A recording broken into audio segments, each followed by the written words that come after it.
ഹരിശ്രീ ഗണപതയേ നമ. അവിഘ്നമസ്തു. സദാശിവസമാരാധ്യം ശങ്കരാശിവമധ്യമാം അസ്മദാചാര്യപര്യന്തം വന്ദേ ഗുരുപരമ്പരാം. ഓം ശ്രീ ഗുരുഭ്യോ നമ.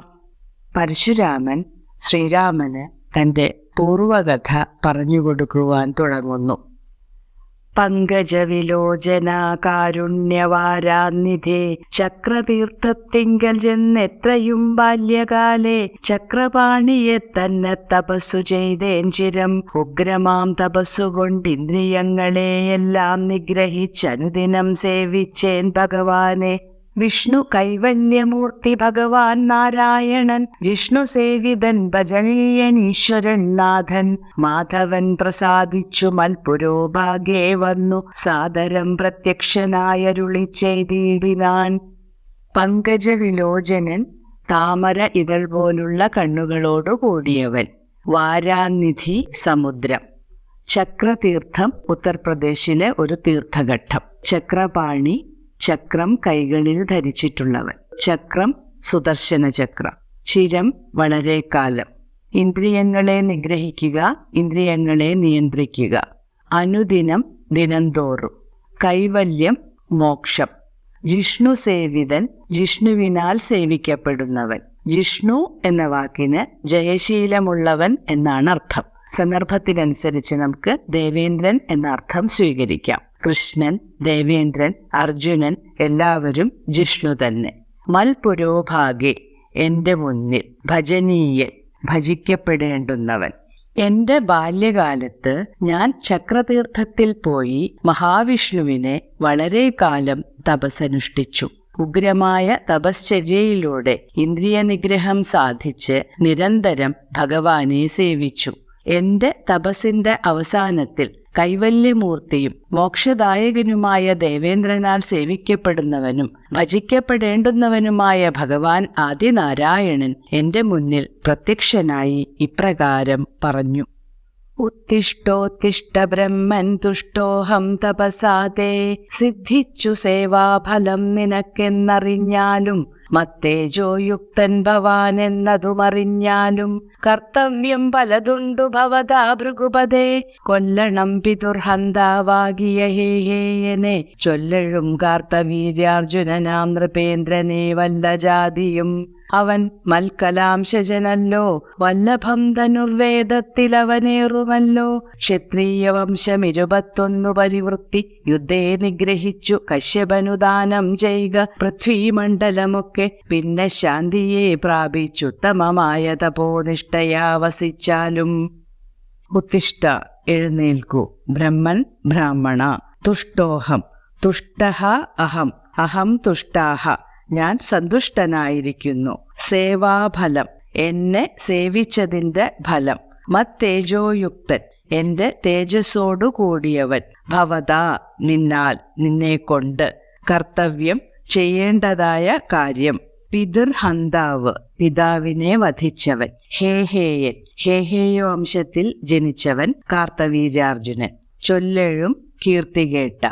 മൽകലാംശജൻ, എന്റെ കലയുടെ അംശം കൊണ്ട് ജനിച്ചവൻ. വല്ലഭം, സാമർഥ്യം. ധനുർവേദം, അസ്ത്രവിദ്യ.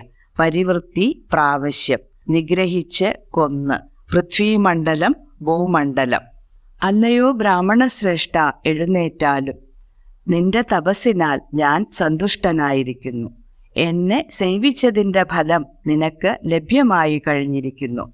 എന്റെ തേജസ് നിന്നിലുണ്ട് എന്നത് നീ മനസ്സിലാക്കിയാലും. അല്ലയോ ഭൃഗുപതേ, നിനക്ക് ചെയ്യേണ്ടുന്നതായിട്ട് പലവിധ കാര്യങ്ങളുണ്ട് എന്ന് മനസ്സിലാക്കിയാലും നിന്റെ പിതൃഘാതകനും ഹേഹേയ രാജാവുമായ കാർത്തവീര്യാർജുനനെ വധിക്കണം. അവനും എന്റെ കലാംശം കൊണ്ട് ജനിച്ചവനാണ്. ധനുർവിദ്യയിൽ അതിസമർത്ഥനുമാണ്. 21 പ്രാവശ്യം നീ ക്ഷത്രിയ വംശത്തെ നശിപ്പിച്ചിട്ട് അവരുടെ ഭൂമി മുഴുവൻ കശ്യപന് ദാനം ചെയ്യണം.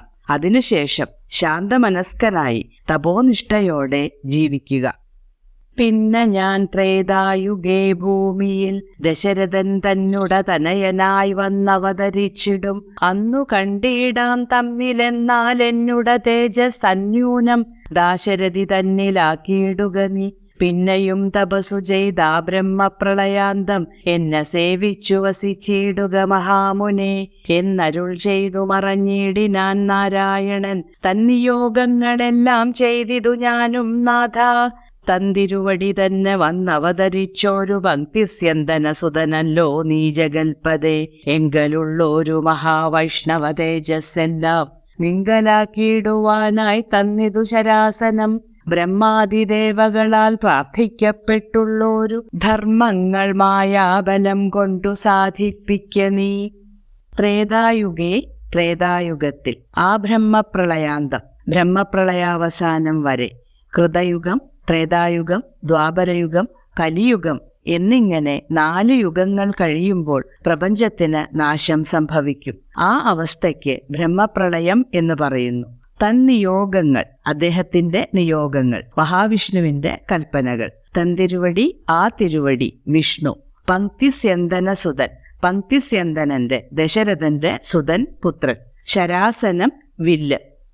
ത്രേതായുഗത്തിൽ ദശരഥന്റെ പുത്രനായി ഞാൻ ഭൂമിയിൽ ജനിക്കും. അന്ന് നമുക്ക് തമ്മിൽ കാണാം. അന്ന് നീ നിന്നിലുള്ള എന്റെ തേജസ് ദശരഥപുത്രനായ ശ്രീരാമചന്ദ്രനിൽ ലയിപ്പിക്കണം. അതിനുശേഷം തപസ് ചെയ്ത് ബ്രഹ്മപ്രളയം വരെ എന്നെ ഭജിച്ചുകൊണ്ട് വസിക്കുക എന്ന് പറഞ്ഞ് ഭഗവാൻ ആദിനാരായണൻ മറഞ്ഞു. അന്ന് ഭഗവാൻ എന്നോട് നിർദ്ദേശിച്ച കാര്യങ്ങളെല്ലാം ഞാൻ പൂർത്തിയാക്കി കഴിഞ്ഞിരിക്കുന്നു. ലോകനാഥ, അങ്ങ് ദശരഥപുത്രനായി അവതാരമെടുത്ത സാക്ഷാൽ മഹാവിഷ്ണു തന്നെയാണ്. എന്നിലുണ്ടായിരുന്ന വൈഷ്ണവ തേജസ്സെല്ലാം അങ്ങയിൽ ലയിപ്പിക്കുന്നതിന് വേണ്ടിയാണ് ഈ വില്ല് ഞാൻ അങ്ങയുടെ കയ്യിൽ തന്നത്. ബ്രഹ്മാതിദേവന്മാർ പ്രാർത്ഥിച്ചിട്ടുള്ള സകല കാര്യങ്ങളും നിന്റെ മായാബലം കൊണ്ട് സാധിപ്പിക്കുക.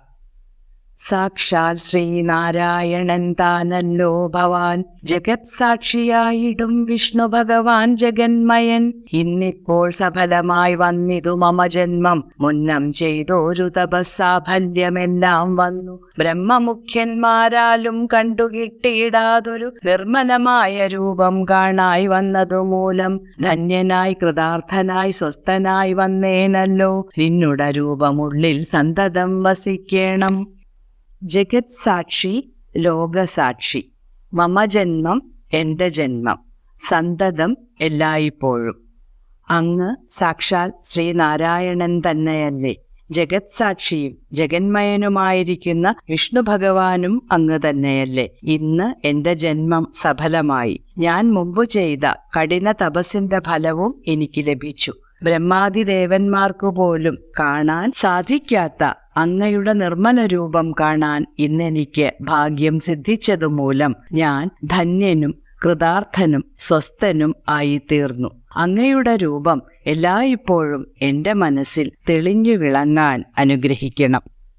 അജ്ഞാനോദ്ഭവങ്ങളാം ജന്മാതിഷഡ്ഭാവങ്ങൾ സുജ്ഞാനസ്വരൂപനാം നിങ്കലില്ലല്ലോ പോറ്റി. നിർവികാരാത്മാപരിപൂർണനായിരിപ്പോരു നിർവാണപ്രദനല്ലോ നിന്തിരുവടി പാർത്താൽ. വന്നിയിൽ ധൂമം പോലെ വാരിയിൽ നുര പോലെ നിന്നുടെ മഹാമായാ വൈഭവം ചിത്രം ചിത്രം. യാവൽ പര്യന്തം മായാ സംവൃതം ലോകമോർത്താൽ താവൽ പര്യന്തമറിയാവല്ല ഭവത്തത്വം. സത്സംഗം കൊണ്ടു ലഭിച്ചീടിന ഭക്തിയോടും ത്വൽസേവാരതന്മാരാം മാനുഷർ മെല്ലെ മെല്ലെ ത്വന്മായാരചിതമാം സംസാരഭാരാവാരം തന്മറുകരയേറിയിടുന്നിതുകാലം കൊണ്ടേ. അജ്ഞാനോദ്ഭവങ്ങൾ, അറിവില്ലായ്മയിൽ നിന്നും ജനിക്കുന്നവ. ജന്മാദി ഷഡ്ഭാവങ്ങൾ, ജനനം തുടങ്ങിയ 6 ഭാവങ്ങൾ. ജനനം, ബാല്യം, കൗമാരം, യൗവനം, വാർദ്ധക്യം, മരണം. നിർവാണപ്രദൻ, മോക്ഷദായകൻ. സുജ്ഞാനസ്വരൂപൻ, സച്ചിദാനന്ദ സ്വരൂപൻ. വന്നി, അഗ്നി. ധൂമം, പുക. വാരി, ജലം. യാവൽ പര്യന്തം, ഏതുവരെ. മായാസംവൃതം, മായയാൽ ആവരണം ചെയ്യപ്പെട്ടത്, മായ കൊണ്ട് മൂടപ്പെട്ടത്. താവൽ പര്യന്തം, അതുവരെ. അറിയാവല്ല, അറിയാൻ സാധിക്കുന്നതല്ല. ഭവത്തത്വം, അങ്ങയുടെ തത്വം. തത്വം, പൊരുൾ. സത്സംഗം, സജ്ജന സംസർഗം. തൽസേവാരതന്മാർ, അങ്ങയെ സേവിക്കുന്നതിൽ താൽപ്പര്യമുള്ളവർ. തന്മായാചരിതം, അങ്ങയുടെ മായ കൊണ്ട് നിർമ്മിക്കപ്പെട്ടത്. സംസാരപാരാവാരം, സംസാര സമുദ്രം. തന്മറുകര അതിൻ്റെ മറുകര, സംസാരസാഗരത്തിൻ്റെ മറുകര. അജ്ഞാനമാകുന്ന അന്ധകാരത്തിൽ നിന്നും ഉണ്ടാകുന്ന ജനനം, ബാല്യം, കൗമാരം, യൗവനം, വാർദ്ധക്യം, മരണം എന്നീ ഷഡ്ഭാവങ്ങൾ അല്ലയോ വിഭോ നിന്നിലില്ലല്ലോ. നിർവികാരനും പരിപൂർണനും മോക്ഷദായകനുമാണ് അവിടന്ന്. അഗ്നിയിൽ ധൂമം പോലെയും ജലത്തിൽ നുര പോലെയും നിന്നിലുള്ള മഹാമായാവൈഭവം അത്ഭുതകരം തന്നെ. മായയാൽ ആവരണം ചെയ്യപ്പെട്ടിരിക്കുന്നിടത്തോളം കാലം ഈ ലോകത്തിൽ നിന്റെ തത്വം മനസ്സിലാക്കുവാൻ ആർക്കും സാധിക്കുകയില്ല. സത്സംഗത്തിലൂടെ ലഭിക്കുന്ന ഭക്തിയോടെ നിന്നെ സദാ ആരാധിച്ചുകൊണ്ടിരിക്കുന്ന മനുഷ്യർ നിന്റെ മായ കൊണ്ട് നിർമ്മിതമായ സംസാര സമുദ്രം കാലം കൊണ്ട് തരണം ചെയ്യുന്നു. ത്വജ്ഞാനപരന്മാരാം മാനുഷജനങ്ങൾക്കുള്ള ജ്ഞാനം നീക്കുവോരു സൽഗുരു ലഭിച്ചിടും. സൽഗുരുവരങ്കൽ നിന്നൻപോടു വാക്യജ്ഞാനം ഉൾക്കാമ്പിലുദിച്ചിടും. ത്വൽപ്രസാദത്താലപ്പോൾ കർമ്മബന്ധത്തിങ്കൽ നിന്നാശു വേർപെട്ടു ഭവചിന്മയ പദത്തിങ്കലാഹന്തലയിച്ചിടും. ത്വൽഭക്തി വിഹീനന്മാരായുള്ള ജനങ്ങൾക്കു കൽപ്പകോടികൾ കൊണ്ടും സിദ്ധിക്കയില്ലയല്ലോ. വിജ്ഞാനജ്ഞാന സുഖം മോക്ഷമെന്നറിഞ്ഞാലും അജ്ഞാനം നീക്കി ത്വൽബോധം മമ സിദ്ധിക്കണം. ആകയാൽ ത്വൽപാദപത്മങ്ങളിൽ സദാകാലം ആകുലം കൂടാതൊരു ഭക്തി സംഭവിക്കണം. ത്വൽജ്ഞാനപരന്മാർ, അങ്ങയുടെ തത്വം മനസ്സിലാക്കണമെന്ന് താൽപ്പര്യമുള്ളവർ. വാക്യജ്ഞാനം, അഹം ബ്രഹ്മാസ്മി, തത്വമസി തുടങ്ങിയ വേദാന്തവാക്യങ്ങളുടെ പൊരുൾ. ത്വൽപ്രസാദത്താൽ, അങ്ങയുടെ അനുഗ്രഹത്താൽ. ത്വൽഭക്തി വിഹീനന്മാർ, അങ്ങയിൽ ഭക്തിയില്ലാത്തവർ. ഭവചിന്മയപദം, അങ്ങയുടെ ജ്ഞാനസ്വരൂപമായ അവസ്ഥ. കൽപ്പകോടികൾ, കോടിക്കണക്കിന് കൽപ്പങ്ങൾ. കൽപ്പം ബ്രഹ്മാവിൻ്റെ ഒരു പകൽ, 1000 മഹായുഗം കൂടിയത്. വിജ്ഞാന ജ്ഞാന സുഖമോക്ഷം, വിജ്ഞാനം, ജ്ഞാനം, സുഖം, മോക്ഷം തുടങ്ങിയവ.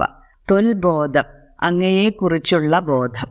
ത്വൽപാദപത്മങ്ങളിൽ, അങ്ങയുടെ പാദങ്ങളാകുന്ന താമരപ്പൂക്കളിൽ. ആകുലം, ദുഃഖം. അങ്ങയുടെ ജ്ഞാനത്തിൽ തൽപരരായ മനുഷ്യർക്ക് അജ്ഞാനം നീക്കുന്നതിന് കഴിവുള്ള സദ്ഗുരുവിനെ ലഭിക്കും.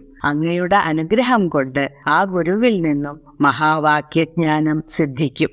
അപ്പോൾ കർമ്മബന്ധത്തിൽ നിന്നും വളരെ പെട്ടെന്ന് വേർപെട്ട് അങ്ങയുടെ ജ്ഞാനസ്വരൂപമായ പദത്തിൽ ലയിക്കും.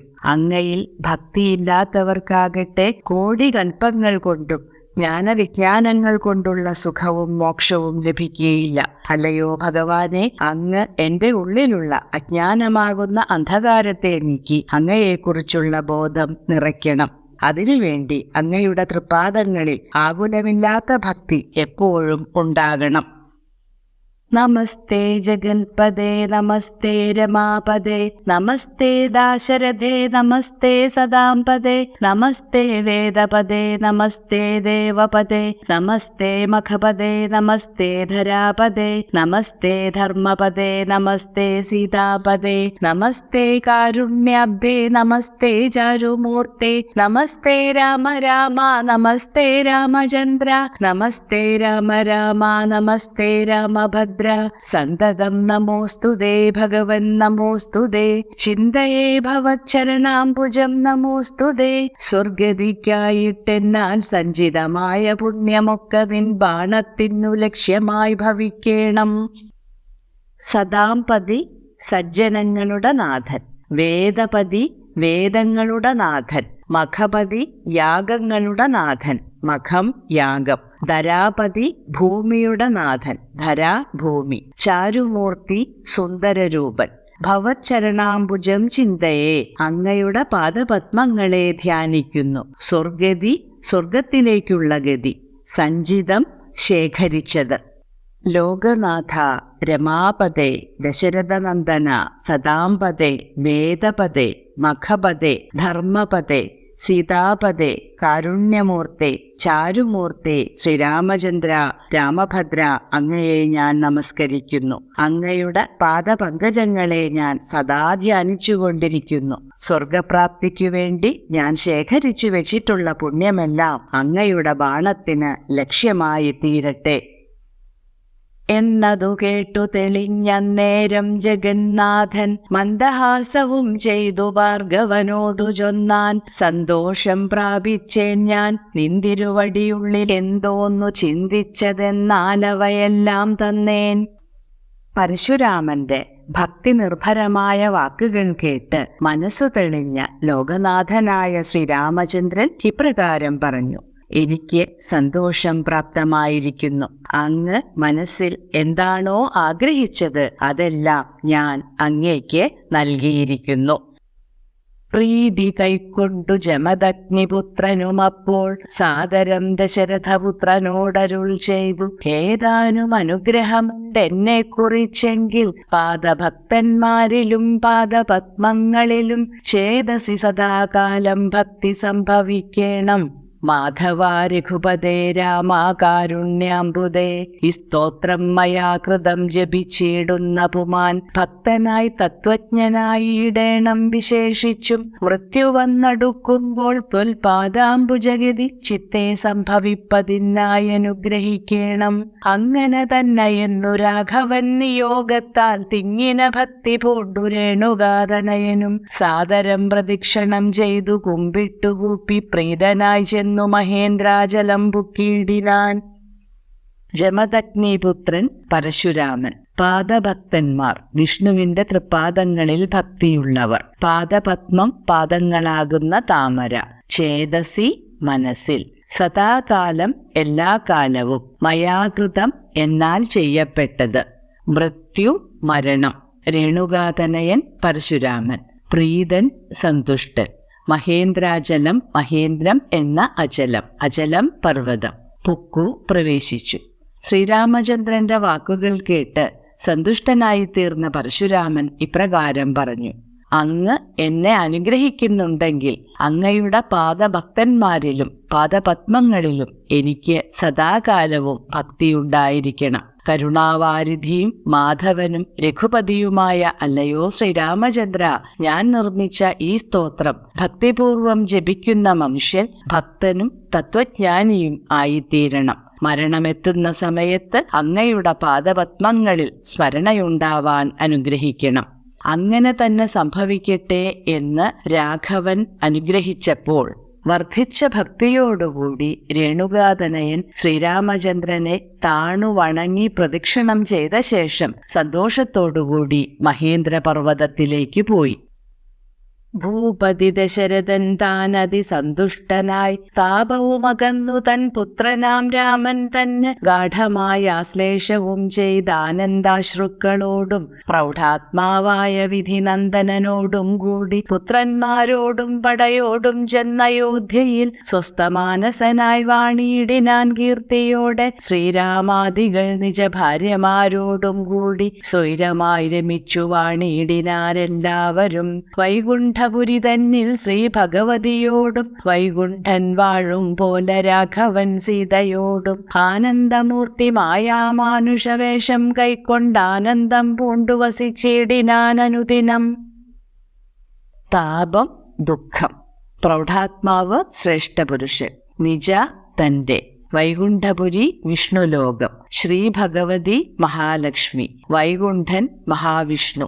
ദുഃഖമെല്ലാം അകന്ന ദശരഥ മഹാരാജാവ് വളരെയധികം സന്തോഷിച്ചു. അദ്ദേഹം ശ്രീരാമനെ ഗാഠമായി പുണർന്ന് ആനന്ദാശ്രുക്കൾ പൊഴിച്ചു. പ്രൗഢാത്മാവായ വസിഷ്ഠ മഹർഷി, പുത്രന്മാർ, തന്റെ സൈന്യം എന്നിവയോടൊപ്പം അയോധ്യയിലെത്തിയ ദശരഥൻ സ്വസ്ഥമാനസനായി വർദ്ധിച്ച കീർത്തിയോടെ സന്തുഷ്ടചിത്തനായി വാണു. ശ്രീരാമചന്ദ്രനും സഹോദരന്മാരും ഭാര്യമാരോടൊത്ത് സന്തോഷത്തോടെ കഴിഞ്ഞു. വൈകുണ്ഠപുരിയിൽ സാക്ഷാൽ മഹാവിഷ്ണു മഹാലക്ഷ്മിയോടൊത്ത് ആഹ്ലാദത്തോടെ കഴിയുന്നതുപോലെ മായാമാനുഷവേഷം സ്വീകരിച്ച ആനന്ദസ്വരൂപനായ ശ്രീരാമചന്ദ്രൻ സീതാദേവിയോടൊന്നിച്ച് സന്തോഷപൂർവം അയോധ്യയിൽ വസിച്ചു.